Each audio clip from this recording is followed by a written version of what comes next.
So what's up mga kabrusko? Brusko-brus lang malakas. Magandang araw para sa ating lahat. So nandito kayo na naman po sa channel ko. Kaya sana kaya sana panoorin nyo itong video kong ito ng buo. Kasi kaka-good vibes to. Ang gagawin natin ngayon is mag-exercise tayo ngayon. Tignan natin kung kaya ko ang exercise kong ito. Kasi mahirap mag-exercise. Kasi pawala yung muscle para mamatyo tayo lahat. Sige, simulan na natin itong exercise natin ito para lumakas tayo at hindi tablan ng COVID-19 na to. Yeah, let's go! Ito ang number 1 exercise natin mga guys. Ito, push up. Tignan natin ang kaya sa natin.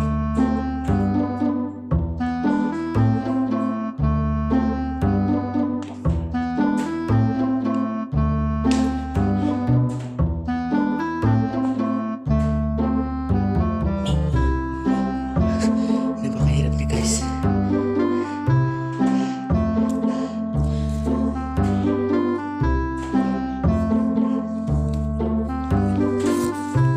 Para sa inyo, kakayanin ko. Para sa inyo to. Ibang push up na naman tayo.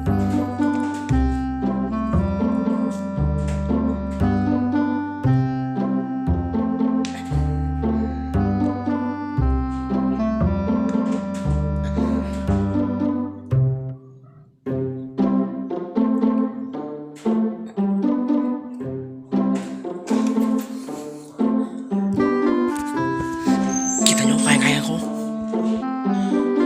So yun, parang yung exercise ko mga guys. Pagod na ako. Kasi nakakapagod talaga yung push up. Kasi masakit dito sa kamay. Kasi dahil kayang-kaya natin, push lang malakas. Push lang talaga malakas. Una-una, kung pagkaroon na ang sakit na ng kamay ko guys. Kaya hindi tayo susuko. Tuloy pa rin natin itong exercise natin to. Kahit pagod na tayo, nagtutuluhan na yung mga pawis ko mga guys. Hindi lang nakikita dito kasi selfie lang itong gamit ko guys. Sana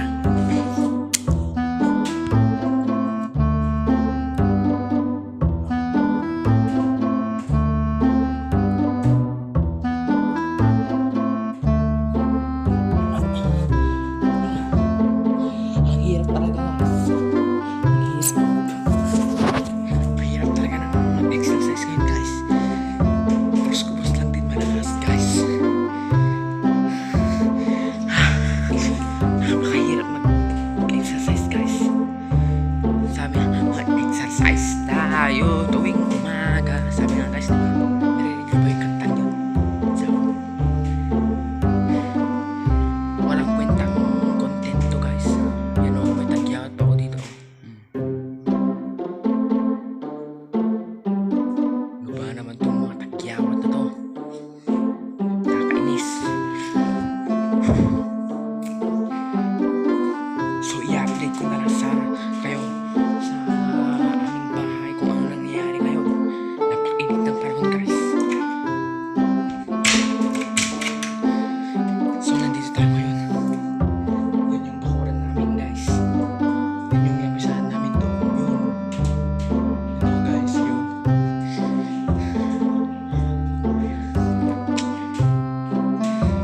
Napakawalang kwentang vlog na to. So ito yung halaman namin, in-order namin sa Shopee guys. So update ko lang kayo kung ano nangyayari sa buhay ko nito. Ito po yung kwarto namin guys. Hindi naman na-exercise itong content ko ngayon guys. Kundi house tour na. Nakaka Ito nga po yung gawa ko guys. Yan. Ito nga po yung gawa ko. Gawa ko po yan guys. Pero itong frame niya, hindi ko po gawa. Kasi ito po yung napanalunan ko dati nung bata pa ako. Yung doon sa candidate. Nung kinder pa ako guys. So, ang dilim-dilim sa kwarto ko guys eh. Kasi brown yung cortina niya. So guys, kung gusto nyong bilhin ito, bilhin nyo na. PM me. Just PM me.